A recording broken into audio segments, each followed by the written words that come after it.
잠자리 동화 첫 번째. 훈장님과 곶감. 옛날 어느 마을에 서당이 하나 있었습니다. 이 서당에는 늙은 훈장님이 있었는데 맛있는 곶감을 벽장 속에 감추어 놓고 혼자만 몰래 꺼내 먹곤 하였습니다. 그러다가 서당에 글 공부하러 온 나이 어린 도령들에게 들키면 너희들이 이 곶감을 먹으면 배가 아파 죽는다 하고 속였습니다. 그런데 그 어린 도령들 가운데 아주 영리한 아이가 하나 있었습니다.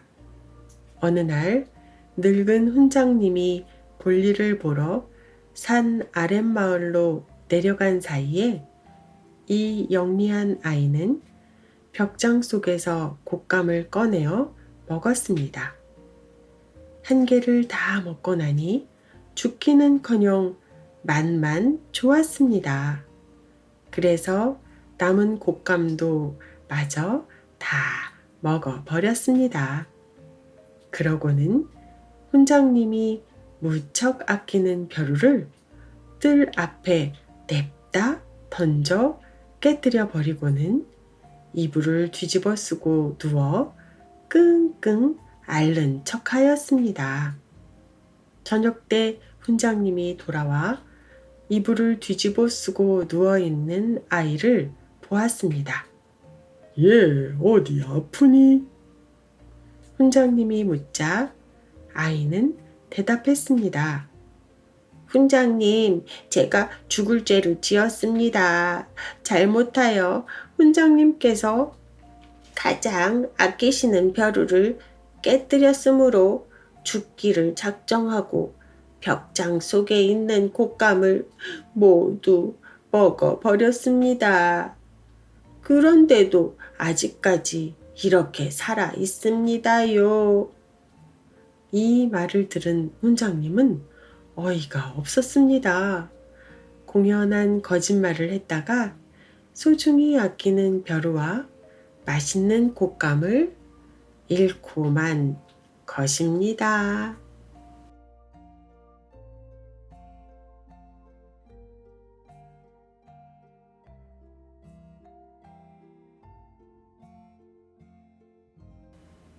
잠자리 동화 두 번째. 외아들과 선생님. 어느 대감집에 외아들이 있었습니다. 대감은 이 외아들을 잘 길러보려고 글빵 선생님 한 분을 집으로 모시게 되었습니다. 그런데 모시고 온 글빵 선생님은 학식도 많고 마음씨도 고운 사람이었습니다. 그러나 한 가지 흠이라면 겉모습이 좋지 않은 점이었습니다. 눈은 한쪽 눈을 다쳐 애꾸눈이었고 입은 비뚤어졌습니다. 그래서 이 대감집 하인들은 이 글빵 선생님을 얕잡아 보았습니다. 아침 저녁으로 차려오는 밥상도 시원치 않았습니다. 어쩌다가 글빵 선생님이 심부름을 시켜도 하인들은 못 들은 체하고 자기 할 일만 하였습니다. 글빵 선생님은 화가 났으나 워낙 마음씨가 고운 분이라 화를 내지 않았습니다. 이런 형편을 지켜보고 있던 외아들도 하인들이 괘씸하다고 생각하였습니다. 어디 너희 놈들 혼 좀 나봐라. 외아들은 마음속으로 이렇게 다짐하고는 아무도 몰래 부엌으로 들어갔습니다. 찬장 속에 들어있는 아버지 대감의 은수저를 꺼내서 감추어 버렸습니다. 이튿날 아침 밥상을 차리던 하인들이 펄쩍펄쩍 뛰었습니다. 주인 대감의 은수저가 보이지 않았던 것입니다. 만약 이 일을 주인 마님이 알았다가는 큰일입니다. 아이고, 이 일을 어떡한담? 부엌 일을 맡아보던 아주머니가 머리를 움켜잡고 끙끙 앓고 있었습니다. 하인들도 마찬가지였습니다. 안 되겠다. 나는 지혜로운 어르신께 가서 물어보고 올 테니까 너는 훈장님에게 가서 물어보고 오너라. 응, 알았다. 하인들은 윗마을 아랫마을로 뛰었습니다. 그러나 이 집 외아들은 모른 척하고 한 하인에게 물었습니다. 왜들 그러느냐? 도련님. 하인은 시치미를 떼었습니다. 왜 이리 소란스러우냐? 외아들이 다그쳐 물었습니다. 아무 일도 아닙니다요. 아무 일이 아니라고? 뭐가 없어진 모양이구나. 아이고 도련님, 제발 그 입 좀 다물어 주십시오. 그래, 도대체 무슨 일인지를 알아야 입을 다물든지 말든지 할 것 아니냐? 그제서야 하인은 실토하였습니다. 실은 주인 대감님의 은수저가 없어졌습니다요. 뭐? 은수저가? 외아들은 일부러 놀란 얼굴을 하였습니다. 그러니 제발 말씀하지 말아 주십시오. 큰일이구나. 어떻게 했기에 은수저가 없어졌지? 간밤에 없어진 것이 분명합니다요. 하인은 제법 자신있게 말하였습니다. 참 좋은 수가 있다. 외아들이 밝은 얼굴로 외치자 하인이 물었습니다. 좋은 수라뇨? 응, 글빵 선생님께 여쭈어 봐라. 글빵 선생님은 학식이 많으시니까. 정말 그렇겠군요. 하인의 얼굴도 환하게 밝아졌습니다. 하인은 다른 하인들에게 이 얘기를 전하고 대표 두 사람을 뽑아 글빵 선생님에게 찾아가기로 하였습니다. 선생님 계십니까? 두 하인이 글빵 선생님의 방 앞에서 허리를 굽신거리며 아침 문안을 드렸습니다. 애꾸는 이 삐뚤어미라고 놀려대던 하인들이 오늘 아침에는 식혜까지 떠가지고 굽신거리는 것이었습니다. 그래, 누구요? 안에서 글빵 선생님의 목소리가 들려왔습니다. 저희들입니다요. 방문이 열렸습니다. 웬일이냐? 잠시 안으로 들어가서 말씀드려도 괜찮습니까요? 들어오게나. 두 하인이 글빵 선생님의 방으로 들어갔습니다. 그래, 무슨 일인고? 선생님, 저희들을 살려주십시오. 살려달라니 자네들이 무슨 큰 죄라도 지었단 말이냐? 예, 실은 대감님의 은수저를 잃어버렸습니다. 뭐? 은수저가 없어져? 글빵 선생님은 속이 타는 듯 가지고 온 식혜를 한 모금 마셨습니다. 이 집에 와서 처음 마셔보는 식혜 맛이었습니다. 제발 좀 가르쳐 주십시오. 하인들은 연신 꾸벅거리며 절을 하였습니다. 선생님은 책상 앞에 앉아서 생각하는 척을 하였습니다. 하인들은 글빵 선생님만 바라보고 있었습니다. 아주 가까운 곳에 있는걸. 선생님의 이 말에 하인들은 서로 얼굴을 쳐다보다가는 선생님 어디에 있습니까? 동남쪽에 있군 그래. 동남쪽이라면 어딘지요? 이 사람들아, 정신 좀 똑바로 차려야겠어. 동남쪽이라면 우리 우물이 있는 쪽이야. 예, 참 그렇군요. 우물 근처에 돌밑을 찾아봐.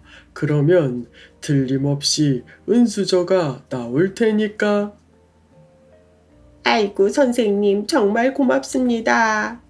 이 은혜 어떻게 갚아야 하겠습니까? 어서 가보기나 해. 글빵 선생님은 헛기침을 몇 번이나 하고 나가는 하인들을 바라보며 빙그레 웃었습니다. 하인들은 곧 우물가의 돌 밑을 찾아보았습니다. 과연 글빵 선생님의 말대로 돌 밑에서 은수저가 나왔습니다. 살았다. 글빵 선생님은 정말 용하신 어른이야. 하인들의 입에서 감탄하는 소리가 터져 나왔습니다.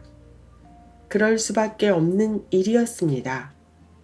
그것은 외아들이 은수저를 숨겨놓고는 글빵 선생님과 짠 연극이었기 때문입니다. 이러한 일을 모르는 하인들은 글빵 선생님이 대단한 사람이라고 생각하게 되었습니다. 이러한 일이 있고부터는 글빵 선생님을 존경하게 되었습니다. 그뿐만 아니라 글빵 선생님을 애꾸눈이나 입 삐뚤어미라고 놀리는 일도 없어졌습니다. 아침 저녁으로 글빵 선생님 밥상에는 맛있는 음식이 그득하였습니다. 이럴 때마다 글빵 선생님과 외아들은 마주 쳐다보며 킥킥 웃었습니다. 그런데 얼마 전부터 글빵 선생님에게는 큰 걱정거리 하나가 생겼습니다. 은수저를 찾아낸 후부터 글빵 선생님이 유명해졌습니다. 이 집안 식구들이면 이제 모르는 사람이 없을 정도가 되었습니다. 마침내 이 집의 주인인 대감의 귀에까지 들어가게 되었습니다. 아니, 우리 집 글빵 선생님이 그렇게도 용하단 말인가? 대감은 고개를 끄덕였습니다. 그 무렵 이웃나라 중국 땅에서는 임금의 옥새가 없어지는 큰 소동이 일어났습니다. 옥새가 없어지면 임금 자리를 물러나야 했습니다. 넓은 중국 대륙의 똑똑하다는 사람은 다 모였으나 아무도 알아내지 못하였습니다. 마침내 우리나라로 사신을 보내게 되었습니다. 우리나라의 조정에서는 대감들이 모여 여러 가지로 의논을 하였습니다. 이때 외아들의 아버지인 대감이 입을 열었습니다. 우리 집의 글빵 선생이 얼마 전에 은수저를 잃어버린 것을 알아맞혔습니다. 글빵 선생을 한번 보내보는 것이 어떠할지요? 그거 참 잘 됐군요. 글빵 선생을 보내도록 합시다. 다른 대신들도 찬성을 하였습니다. 대감은 그 길로 곧장 집으로 와서 글빵 선생님을 불렀습니다. 고생이야 되겠지만 중국에 좀 다녀와야겠습니다. 하고 대감이 자세한 사연을 다 말하였습니다. 대감님 당치도 안 싸웁니다. 글빵 선생님은 펄펄 뛰며 사양하였습니다. 그러나 주인 대감은 이미 조정에서 여러 대신들에게 큰 소리를 쳐 놓았던 일이었으므로 물러서지를 않았습니다. 이미 약속이 다 되어 상감마마께서도 아시는 일이라 거역할 수가 없게 되었습니다. 글빵 선생님은 어이가 없었습니다. 그러나 글빵 선생님의 이러한 태도를 보고 대감은 오히려 더욱 믿게 되었습니다. 원래 속이 있는 사람은 겉으로 허풍을 떨지 않고 겸손해야 하는 법이니까요. 제발 사양 마시고 떠날 자비를 하십시오. 중국 임금의 옥새를 찾아내는 날에는 우리 모두의 영광이 아니겠습니까? 게다가 황금 100냥의 상금까지 타게 됩니다. 상금은커녕 잘못하다가는 창피만 톡톡히 당하고 돌아올 일을 생각하니 눈앞이 캄캄하였습니다. 글빵 선생님은 일단 자기 방으로 돌아왔습니다. 그러나 걱정은 떠나지가 않았습니다. 이 일을 어떡하지? 어떡하면 이 일로부터 벗어날 수가 있을까? 글빵 선생님은 끙끙대며 골치를 앓고 있었습니다. 그때 외아들이 싱글벙글 하면서 방 안으로 들어왔습니다. 선생님, 조금도 걱정하실 것 없습니다. 중국에 가시게 되었다고요? 외아들이 물었습니다. 어떻게 그걸? 예, 아버지한테서 들었습니다. 큰 일이 났구나. 큰일은 무슨 큰일입니까? 이렇게 하시면 됩니다. 외아들은 글빵 선생님의 귀에 입을 가까이 하고 무엇이라고 소곤소곤 하였습니다. 선생님은 고개를 끄덕이면서 알았다고 하였습니다. 선생님의 얼굴이 차츰 밝아졌습니다. 이튿날 글빵 선생님은 집을 떠나 대감과 함께 조정으로 들어갔습니다. 우리나라의 체면에 관계되는 일이니 꼭 중국 임금의 옥새를 찾아주고 돌아오기 바라오. 하고 임금님께서도 격려의 말을 하였습니다.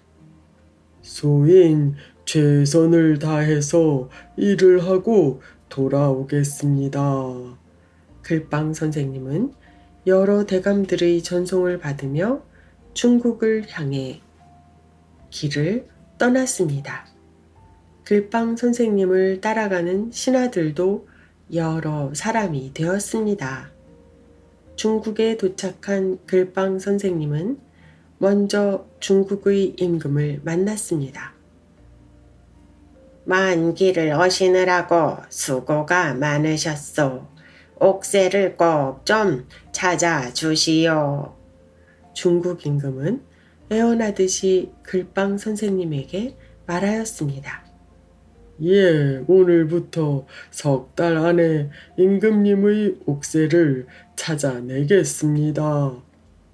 글빵 선생님이 자신있게 말하자 중국 임금은 환하게 웃으며 잘 부탁하겠소 하고 말한 다음 글빵 선생님을 극진히 모시도록 당부하였습니다. 글빵 선생님의 방은 중국 임금이 거처하는 방과 똑같이 으리으리하였습니다. 어느덧 2달이 흘러갔습니다. 글빵 선생님은 아침마다 일어나면 꼭 눈을 감고 생각에 잠겼습니다. 어느 날 아침, 이날도 글빵 선생님은 눈을 감고 앉아 생각에 잠겨 있었습니다. 아차, 큰일 났군. 하는 것이었습니다. 옆에서 시중을 들던 중국 대신들이 깜짝 놀라 물었습니다. 큰일이라니 무슨 일입니까? 어쩌녁에 우리 집에 불이 났구먼. 예, 선생님 댁에요? 집이 타버린 건 괜찮지만 나의 소중한 보물 상자가 다 타버렸습니다. 허허, 이 일을 어떡하지? 글빵 선생님은 마치 현장을 본 것처럼 말하였습니다. 그런 일까지 어떻게 아시는지요? 중국 대신 한 사람이 물었습니다. 다 알지요. 그런 일도 모르고서야 어찌 이곳까지 올 수가 있었겠습니까? 더구나 나는 중국 임금님의 옥새를 찾겠다고 나선 사람인데요. 중국의 대신 두 사람은 눈이 휘둥그레가지고 밖으로 나왔습니다. 아무리 천하에 제일 가는 명인이라고 해도 어젯밤에 자기 집에 불이 난 것까지야 알 수 없겠지요. 어쨌든 임금님께 이 사실을 알려드립시다. 중국의 대신들은 이 사실을 자기 나라의 임금에게 보고하였습니다. 그렇다면 사람을 한번 보내서 사실을 확인해 보도록 하오. 중국 임금도 믿을 수 없다는 듯 사신을 보내기로 하였습니다. 사신으로 갔던 사람이 돌아왔습니다. 사실이옵니다. 집도 불타버렸을 뿐만 아니라 그의 보물이 든 상자도 다 불타버렸습니다. 사신의 얘기를 들은 중국의 임금과 대신들은 모두 입을 딱 벌렸습니다. 이러한 일이 알려지자 중국 장하는 온통 이 얘기로 술렁거렸습니다. 중국 땅에 앉아서 자기 나라의 집이 불탄 것까지도 손바닥 들여다보듯이 환하게 알아맞혔다고 합니다. 정말 용하군요. 그럼 우리 중국 임금님의 옥새도 찾게 되겠군요. 찾고 말고요. 이미 그 명인께서는 훔쳐낸 사람을 다 알고 있대요. 얼마 안 있으면 벌 받는 사람을 구경할 수가 있을 겁니다. 이 소문은 꼬리에 꼬리를 물고 퍼져 나갔습니다. 이제는 온 중국 안의 사람들이 다 알게 되었습니다. 불이 났다는 것도 사실은 외아들의 꾀였습니다. 글방 선생님이 떠나기 전에 이미 짜놓은 연극이었습니다. 약속한 날짜와 시간에 불이 나게 하였던 것입니다. 그러니 조금도 이상한 일이 아니었지요. 이리하여 중국에서는 글방 선생님을 귀빈같이 모시게 되었습니다. 일이 이렇게 되고 보니 걱정이 되어 잠을 설치는 사람은 다름 아닌 옥새를 훔친 도둑이었습니다. 석 달 안에는 꼭 찾아내야겠다고 약속하였으니 그 명의는 내가 나타나서 사과하기만을 기다리고 있는지도 모른다. 그렇다. 어차피 알게 될 바에는 미리 찾아가서 목숨이라도 살려달라고 애원해 보자. 이렇게 결심한 옥새 도둑은 글방 선생님이 거처하는 방을 찾아갔습니다. 당신은 누구시오? 글방 선생님은 점잖게 도둑에게 신분을 물었습니다. 그러나 도둑은 옆에 있는 사람들을 보며 머뭇거렸습니다. 긴히 말씀드릴 것이 있습니다만. 그래요? 그렇다면 글방 선생님은 방 안에 있던 사람들에게 잠시 자리를 비워달라고 하였습니다. 선생님 살려주십시오. 옥새 도둑은 무릎을 꿇고 절을 하며 애원하였습니다. 글방 선생님은 금방 이 사람이 옥새 도둑이라는 것을 알아차렸습니다. 이놈! 글방 선생님은 눈을 크게 부릅뜨고 나직한 목소리로 호령하였습니다. 그렇잖아도 내일은 너희 나라 임금님에게 네 이름을 말씀드리려고 하던 참이었다. 선생님, 제발 목숨만 살려주십시오. 오냐, 그래도 내 잘못을 깨닫고 이렇게 찾아와 사죄를 하니 목숨만은 살려주겠다. 그런데 옥새는 어디다 숨겼지? 옥새는 대궐 안에 연못에 빠뜨려 두었습니다. 이제야 바른 말을 하는구나. 나는 이미 다 알고 있었어.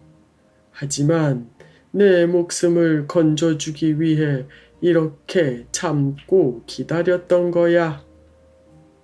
고맙습니다, 선생님. 다시는 이런 나쁜 짓을 해서는 안 돼. 알겠느냐? 예, 잘 알겠습니다. 그럼 어서 나가 보아라. 이튿날 아침 글빵 선생님은 아침 식사를 마치고 중국 임금을 만나러 들어갔습니다. 그래, 알아내셨나요? 중국 임금이 초조하게 물었습니다. 옥새는 찾은 것이나 다름없습니다. 그런데 한 가지 부탁이 있습니다. 부탁이라니요? 옥새를 훔쳐간 사람은 묻지 말아 주십시오. 옥새만 찾는다면 묻지 않으리다. 이렇게 약속을 받은 글빵 선생님은 천천히 입을 열었습니다. 옥새는 대궐 안 연못 속에 들어 있습니다. 하오니 오늘 안으로 연못의 물을 다 퍼내도록 하십시오. 고맙소. 중국 임금은 곧 대신들에게 명령하여 궁궐 안의 연못물을 퍼내게 하였습니다. 1000명이나 되는 일꾼들이 연못물을 퍼내기 시작하였습니다. 중국 임금과 글빵 선생님 그리고 중국의 대신들이 지켜보고 있었습니다. 넓은 연못물이 삽시간에 바닥이 드러나기 시작하였습니다. 옥새다. 옥새는 무사히 다시 중국 임금의 손에 건네졌습니다.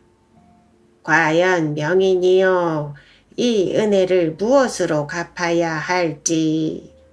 중국 임금은 미리 약속한 대로 황금 100냥을 주었습니다. 그리고 중국의 비단도 여러 필 선물로 주었습니다. 그런데 선생, 예, 옥새를 훔쳐서 연못 속에 빠뜨린 사람은 누구죠? 그것은 묻지 않기로 약속을 하지 않았습니까? 참, 그렇군요. 내가 묻지 않기로 했지요. 알겠소이다. 글빵 선생님은 큰 공을 세우고 우리나라로 돌아왔습니다. 이런 일이 있고부터 글빵 선생님의 평판은 더욱 높아만 갔습니다. 글빵 선생님은 걱정이 태산 같았습니다. 또 언제 누가 무엇을 찾아달라고 할지 모르는 일이었기 때문입니다. 이때 외아들이 글빵 선생님에게 묘한 한 가지를 가르쳐 주었습니다. 선생님, 한 달쯤 자리에 누워 계십시오. 몸이 아프다고 하시고요. 일어나신 다음부터는 병을 앓고 났더니 신통한 능력이 없어졌다고 소문을 내십시오. 그러면 선생님은 무사하실 것입니다. 과연 네가 명인이로다. 이런 일이 있고부터는 글빵 선생님에게 물건을 찾아달라는 사람이 없어졌습니다. 글빵 선생님은 오래도록 행복하게 살았고 외아들은 후에 큰 벼슬자리에 앉아 나라 일을 돌보았다고 합니다.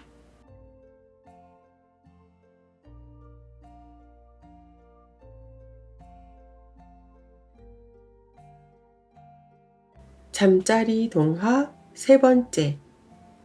포도대장 민홍문. 조선시대에 포도대장으로 이름난 민홍문이란 사람이 있었습니다. 이 민홍문이란 사람은 한때 거지로 도둑의 우두머리를 지낸 일이 있었습니다. 민홍문은 아버지가 일찍 돌아가시자 집안 살림이 무척 어려웠습니다. 6살 난 홍문은 알거지가 되어 7년 동안이나 온갖 고생을 다해가며 떠돌아 다녔습니다. 그러다가 마구간집 심부름꾼으로 들어가 일을 하게 되었습니다. 하루는 돈 많은 장사꾼들이 이 집에서 묵게 되었습니다. 방마다 손님들로 꽉 찼습니다. 그런데 밤늦게 또 한 사람의 손님이 찾아와서 잠잘 곳이 없느냐고 물었습니다. 잘 곳이 없다고 하자 아무데라도 좋으니 자게 해달라는 것이었습니다. 그러자 방 안에 있던 손님들은 이런 밤중에 손님을 쫓는 것도 인정 없는 짓이라 하며 불편하더라도 같이 자자고 했습니다. 방에 들어온 손님은 몇 번이나 고맙다는 인사를 했습니다. 제가 길을 가다가 먹으려고 곶감을 가지고 다니는데 변변치는 않습니다만 하나씩 잡수십시오. 몇 분인지를 알 수 없으니 이 곶감 봉지를 그대로 드리겠습니다. 남는 것이 있으면 다시 저에게 돌려주십시오. 그럼 저도 저녁 대신 몇 개 맛을 보겠습니다. 장사꾼들이 곶감 하나씩을 먹고는 곶감 봉지를 늦게 온 손님에게 돌려주자 그 사람은 먹는 척하고 어름어름 하더니 슬그머니 누워버렸습니다. 그러더니 손님이 다 잠든 틈을 타서 살짝 밖으로 빠져나갔습니다. 그런데 돌아오지를 않았습니다. 이것을 보고 있던 홍문은 자는 손님들을 깨워 일으켰습니다. 아무래도 손님들께서는 잠시 몸을 피하시는 게 좋을 것 같습니다. 하고 홍문이 말하자 손님들은 의아해 했습니다. 아까 곶감을 준 사람은 염탐꾼인 것 같습니다. 방에 불이 없으니까 사람이 몇 명이나 되는지를 알기 위해서 일부러 곶감을 나눠준 것이 아닐까요? 이 말을 듣고 둘러보니 정말 늦게 온 장사꾼이 보이지 않았습니다. 그렇게 하는 게 좋겠군. 손님들은 모두 근처 산으로 몸을 피했습니다. 아니나 다를까 조금 있으려니까 몇십 명이나 되는 듯한 도둑들이 먼지를 일으키며 나타났습니다. 도둑들은 다짜고짜 방 안으로 뛰어 들어갔습니다. 그러나 방 안은 텅 비어 있었습니다. 아니, 여기 있던 놈들은 다 어딜 갔느냐? 그때 홍문이 나타나 참 재수가 없군요. 잠자던 손님들이 곶감 돌리던 손님이 없어진 것이 아무래도 수상하다고 하면서 짐을 싸가지고 부랴부랴 나가고 말았어요. 이렇게 대답했습니다. 그러자 도둑의 우두머리는 아까 곶감 돌리던 염탐꾼을 몰아대며 내가 멍청하게 굴어서 모두 눈치를 챘잖아 하고 꾸짖었습니다. 가자, 멀리는 달아나지 못했을 테니 뒤따라가자. 우두머리가 이렇게 말하자 도둑들은 허겁지겁 나가버렸습니다.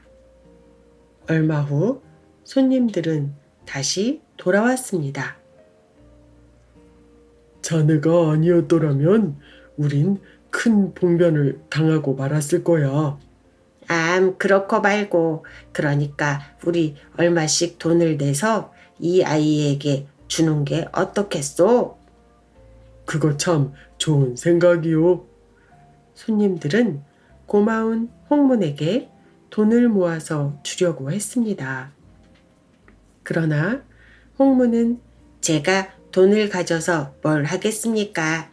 돈을 가지면 마음이 편해져서 큰 성공을 못한다고 했습니다. 저도 이 집에 오래 있다간 그 도둑들에게 거짓말한 안갚음이 돌아올 것이니 떠나야 하겠습니다. 하고 떠날 채비를 하였습니다. 그러자 손님들과 주인은 홍문의 이 말에 모두 고개를 끄덕였습니다. 이리하여 홍문은 주인과 아쉬운 작별을 했습니다. 홍문은 다시 정한 데도 없이 길을 떠나게 되었습니다. 그런데 어디를 가나 도둑떼들 때문에 사람들이 못 살겠다고 아우성을 쳤습니다. 어떻게 하면 저 도둑들을 몽땅 없앨 수가 있을까? 그렇다. 홍문은 무릎을 탁 치며 좋은 수를 생각해냈습니다. 도둑들을 없애려면 먼저 도둑들의 소굴로 뛰어들어가야겠다고 생각했습니다. 이리하여 홍문은 어느 유명한 도둑패에 들어갔습니다. 누구보다 꾀가 많은 홍문은 마침내 도둑의 우두머리가 되었습니다. 그러나 홍문은 괴로웠습니다. 도둑을 없애려고 도둑패가 되었는데 이제는 도둑들의 우두머리가 되었으니 참 이상한 인연이었습니다. 마침내 홍문은 결심했습니다.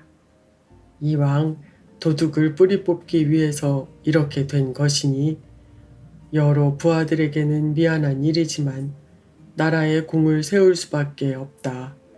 벼슬을 얻은 다음에는 포도대장이 되어 도둑들을 모두 어진 백성으로 만들면 내 죄도 용서를 받을 수 있겠지. 홍문은 어느 날 도둑들을 모두 한자리에 모았습니다. 그대들은 지금부터 산에 가서 칡넝쿨을 20발씩만 해오너라 하고 시켰습니다. 도둑들은 우두머리가 언제나 이상한 짓을 잘했기 때문에 이번에도 무슨 좋은 일이 있을 것이라고 생각하며 칡넝쿨을 한 짐씩 해왔습니다. 홍문은 마음속으로 빙그레 웃었습니다. 우리들이 오랫동안 도둑질을 해왔으니 언제 관가에 잡혀갈지 모르지 않느냐? 예, 그렇습니다. 도둑들은 언제나 잡혀가면 어떻게 할까 하고 걱정을 하고 있었던 것입니다. 오늘은 아무리 관가 사람들이 꽁꽁 묶어도 손쉽게 풀고 달아날 수 있는 재주를 가르쳐 주겠다. 그러니 그대들은 지금부터 서로 힘껏 묶어봐라. 아무리 힘껏 묶어도 나는 눈 깜짝할 사이에 풀 수 있는 재주를 알고 있다. 우두머리가 이렇게 말하자 도둑들은 야, 우리 우두머리는 정말 좋은 재주를 가지고 있구나. 그러니 우두머리지. 하하하, 이젠 잡혀가도 걱정할 것 없어. 재주를 익히고 있으니까. 이런 말을 주고받으면서 서로 몸을 꽁꽁 묶었습니다. 맨 마지막으로 묶이지 않은 사람은 홍문을 묶어주었습니다. 이왕에 이렇게 묶었으니 정말 읍내 포교를 꿰어서 그대들을 끌고 가는 도중에 풀고 달아나는 것을 실제로 해보자. 그게 어떻겠느냐? 이대로 풀면 아무 재미도 없을 테니까. 이렇게 말하고 홍무는 곧장 관가로 갔습니다. 이 공으로 홍무는 훗날 포도대장까지 되어 나라 안의 도둑들을 모조리 잡아 큰 공을 세웠습니다.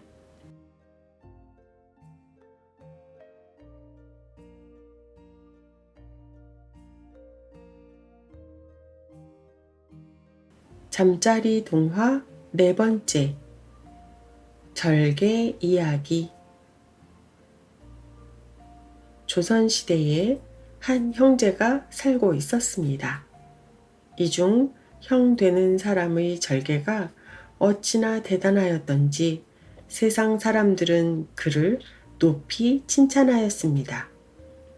이 형 되는 사람의 절개가 얼마나 굳은지 몇 가지 소개하겠습니다. 형은 나라의 재정을 맡아보는 곳에서 관리로 일하고 있었고, 아우 또한 나라의 관리로 일을 보고 있었습니다. 한 번은 형이 아우의 집에 갔습니다.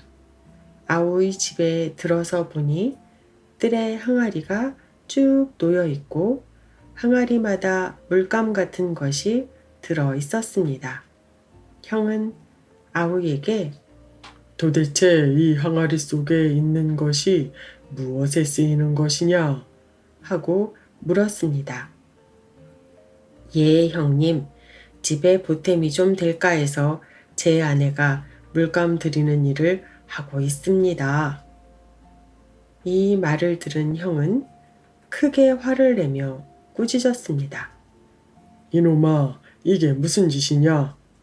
우리 형제는 모두 나라의 후한 녹을 받고 있지 않느냐?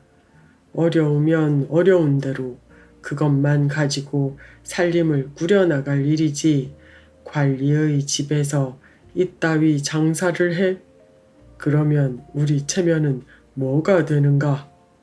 또 우리보다 더 어려운 사람은 무엇을 하여 먹고 살라고 물들이는 일까지 해. 형은 물감이 든 항아리들을 모두 뒤엎어 버렸습니다. 붉고 푸르고 누런 물감들이 뒤범벅이 되어 마당에 질펀하게 흘러내렸습니다. 이 바람에 아우는 물감 들이는 장사를 그만두지 않을 수가 없었습니다. 이와 같이 절개가 고든 형이 한 번은 문서를 가지고 어느 대감집에 도장을 받으러 갔습니다. 그때 대감은 대청마루에 앉아서 어떤 손님과 바둑을 두고 있었습니다. 대감님, 도장을 받으러 왔습니다. 형이 대감에게 찾아온 목적을 말하였습니다. 그러나 대감은 거들떠 보지도 않고 알았네. 하고는 계속 바둑만 두었습니다. 설마 도장을 찍어주겠지? 하고 생각하며 기다렸습니다. 그러나 아무리 기다려도 도장은 찍어주지 않고 바둑만 두고 있는 것이 아니겠어요? 화가 난 형은 대청마루로 뛰어 올라갔습니다. 그리고 손바닥으로 바둑판을 휘 저어버렸습니다. 그러고는 다시 뜰 아래로 내려와 엎드려 대감님, 저는 대감님에게 죽을 죄를 지었습니다. 하지만 나라 일은 늦출 수가 없습니다. 저 대신 다른 사람을 뽑아서 문서에 도장을 찍어주시기 바랍니다. 하고는 벌떡 일어나 문서를 올려놓고 나가버리는 것이었습니다. 여보게, 대감이 형을 불렀습니다. 예, 대감님. 이리 오게. 형이 대감 앞으로 다시 걸어갔습니다. 대감은 형의 손을 잡고는 내가 도장을 빨리 찍지 않은 것은 내 과실이네. 하지만 자네도 바둑을 한번 두어보게나. 시작해 놓으면 손을 떼기가 쉽지 않은 것이 바로 바둑이라네. 하고 말하더랍니다. 어느 해 대궐에서는 궁녀를 뽑게 되었습니다. 민간에서는 궁녀 후보자를 뽑는데 형네 집의 딸이 선에 들었습니다. 형은 대궐로 달려가 북을 두드려 임금에게 아뢰었습니다.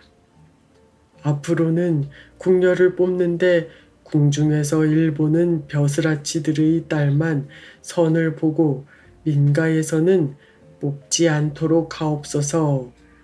임금은 민가에서 궁녀를 뽑는 일이 옳지 않은 것을 깨달아 그대로 실시하였다고 합니다.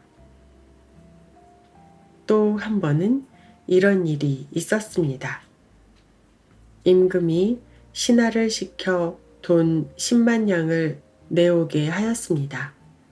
임금이 명령한 시간은 밤이었습니다. 형은 마침 대궐에서 숙직을 하고 있었습니다. 그러나 형은 신하의 말을 듣지 않고 나로서는 그대의 말만 믿고 내줄 수가 없소. 그러자 그 신하는 임금님의 어명이라고 하지 않았소? 하고 항의를 하였습니다. 그래도 재정을 맡고 있는 대감의 결제를 받아야만 내줄 수가 있소. 이리하여 형은 그 길로 재정을 맡은 대감의 집으로 달려가서 결제를 맡은 후에 비로소 돈을 꺼내 주었습니다. 돈을 꺼내 줄 무렵에는 벌써 날이 새고 있었습니다. 이와 같이 형은 나라 일을 규칙대로 하였습니다. 임금은 신하의 이 말을 듣고 형이 나라 일을 잘 본다고 칭찬하였습니다. 그런데 이 무렵 나라의 재정을 맡고 있는 광 속에는 큰 나무 괴짝이 있었습니다. 이 괴짝 속에는 오래전부터 내려오는 은 덩어리가 가득 들어 있었습니다. 이 은 덩어리는 수백 년을 내려오는 동안 아무도 손을 대지 아니하였습니다. 어느 날 대감이 이 광 속에 들어와서 은 덩어리 하나를 집어들고는 딸아이가 이번에 시집을 가는데 이것으로 배물을 만들어줘야겠다. 하고 보자기에 쌌습니다. 이것을 본 형은 벼슬이 높은 대감이라 말리지는 못하고 저는 대감님보다 딸이 더 많아 좀 더 많이 가지고 가야겠습니다. 하고 은 덩어리 5개를 꺼냈습니다. 그러자 대감은 얼굴을 붉히며 어이가 없다는 듯이 은 덩어리를 도로 놓아 버렸습니다. 형은 집었던 은 덩어리를 도로 놓고는 나무 괴짝의 자물쇠를 잠구어 버렸습니다.